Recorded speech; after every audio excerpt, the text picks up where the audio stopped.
Hello and welcome back to another episode of Hallowed Be Thy Game, and today I am so excited to be able to talk about the 3DS again. You all know I am cuckoo bananas crazy for it. I love it so much, but today I want to cover some must-own accessories that are going to make your time with it that much more comfortable, that much more fun, and also some preemptive things to keep in mind now that Nintendo is essentially abandoning the 3DS. God, it's still alive in my heart forever. So these are the accessories that I think every 3DS owner should pick up, and honestly, considering how painful and rare it is to find a new 3DS out there of any model, I'm sure there's either a lot of new 3DS owners out there or some people are just picking up extra copies. So with that, here are the accessories I think that are going to make your time with the 3DS that much more fun. Now starting off, I want to cover my setup for my 3DS. Now, right off the bat, I think every 3DS owner out there should have at least an outer shell for the 3DS. These handheld models can be dropped, and honestly, as much as I love that clamshell design, my OCD can bug me if there is the slightest scratch or ding that can hit my 3DS. It's something I'm actively working to combat. Anyways, an outer shell is just going to give you that much more peace of mind. And you know, as I've gotten older, it has just become much more easier to hold some of these older handhelds in the 3DS with just that extra heft that an outer shell can have. Now, this one I've picked up here is just an easy, simple design. You can pick these up very cheap on Amazon, and I highly recommend them. They have a nice snap just to cover the front and back of your 3DS. They have ports to where you'll be able to get your games in and out without any trouble. Also your stylus and headphone jack, which is something you need to keep in mind if you're picking up just a random outer shell. You want to make sure you be able to access your camera, games, and such like that. Just some practical advice if you're not wanting to pick up any of the things I have linked in the description. And on that note, everything in today's video will be linked down in the description if you're curious of what models and such that I have. Now, what I would consider the absolute highest game changer when it comes to gaming on the 3DS is the 3DS grip. Oh my God, this thing changed my life as a 3DS gamer. Not really. I friggin' love it though. It does have some caveats and some downsides, which I'm going to show you here.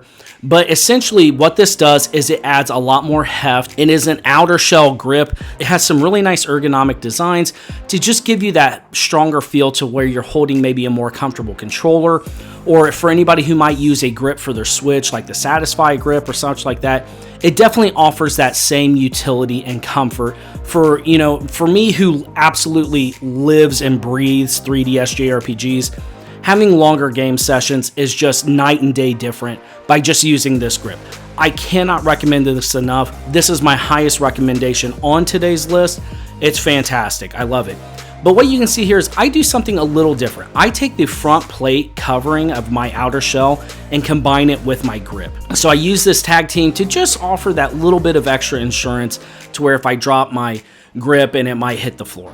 Something you don't have to do, but doing this has just been, I don't know, it's given me a lot of peace of mind. I love it, but the grip is a must-own. Now, with the grip, there is a caveat here, and one of the biggest downsides to this is that it will cover up your game port slot.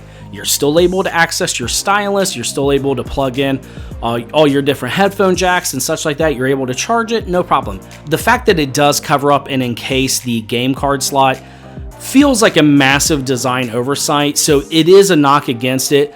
It is easy to take this thing on and off. You just kind of put your fingernails underneath one of the top hinges, just pull it just a little bit and lean it forward, and it comes right out and it snaps it back in.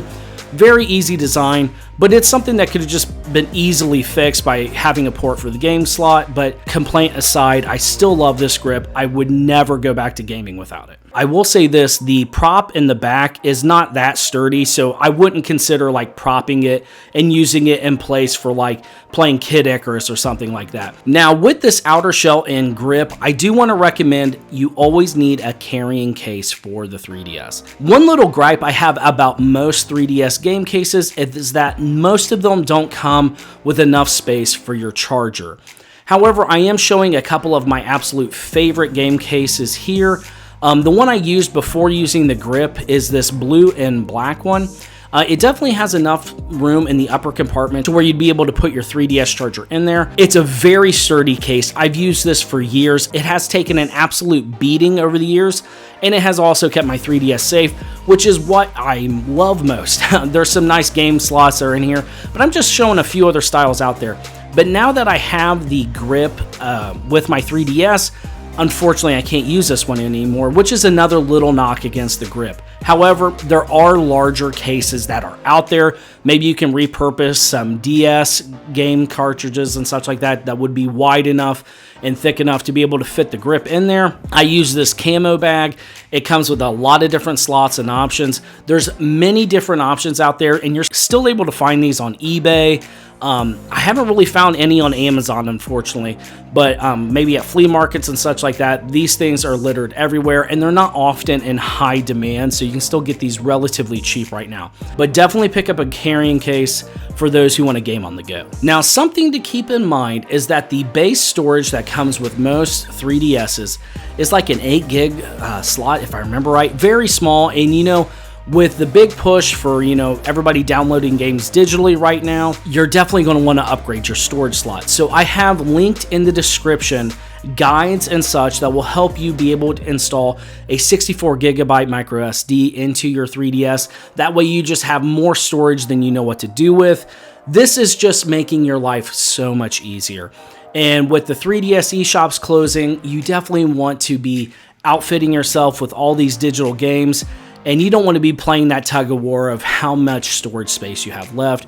Just throw a 64 gigabyte micro SD in there and you are good to go. Now, with Nintendo abandoning support for the 3DS, something to keep in mind is that each year that goes by, it's going to become harder and harder to replace some vital components for your 3DS. Not everybody is in a place where they can just buy multiple 3DSs to salvage parts if they need it if something fails. Something that is still very affordable now and could save you a world of headache in the future is picking up an extra battery for your 3DS. A lot of people I've talked to that have either modded their 3DS or just through normal use and wear have found that batteries can fail on the 3DS. Is it going to happen all the time? No. I'm not trying to get you to waste your money here, but batteries are cheap right now. And just having one ready to go if your battery begins to fail could save you having to deal with a scalper 5-10 years from now. Something to keep in mind to future-proof yourself and your 3DS. And then lastly, this is something that I'm going to offer as just a bonus recommendation because I'll be frank, with the 3DS clamshell designs, I've never felt a pressing need to use protective screens. But if you have younger kids that are going to be playing your 3DS or you're just that much concerned about it, I totally get it. You're among friends here. The protective screens are just going to offer a nice buffer to be able to fight against those little scratches and dings that can come if you're playing maybe something that uses the stylus much more intensely, or you might have younger kids playing your 3DS. Again, I'll offer links down in the description for these tempered glass. It is the brand I use for all my other handhelds. They're a very cheap product, but they also work, and they have saved my Nintendo Switch on 2 occasions now. Gamers out there who are parents, big ol' shout out to you. I feel your pain. But parent gamers out there, fear not. These protective screens, these tempered products, very effective, and they're not hard on the wallet, and they're going to save you a lot of headaches in the future if you are concerned. And with that, those are the accessories that I think every 3DS owner should pick up to just not only protect themselves now, but to future-proof themselves as we go on through the years of the 3DS's glorious life. Anyways, thank you all so much for watching. Please consider subscribing for more 3DS content. I love this handheld. I can't get enough of it, and I can't shut up about it. So anyways, thank you all so much for watching, and I will see you all next time.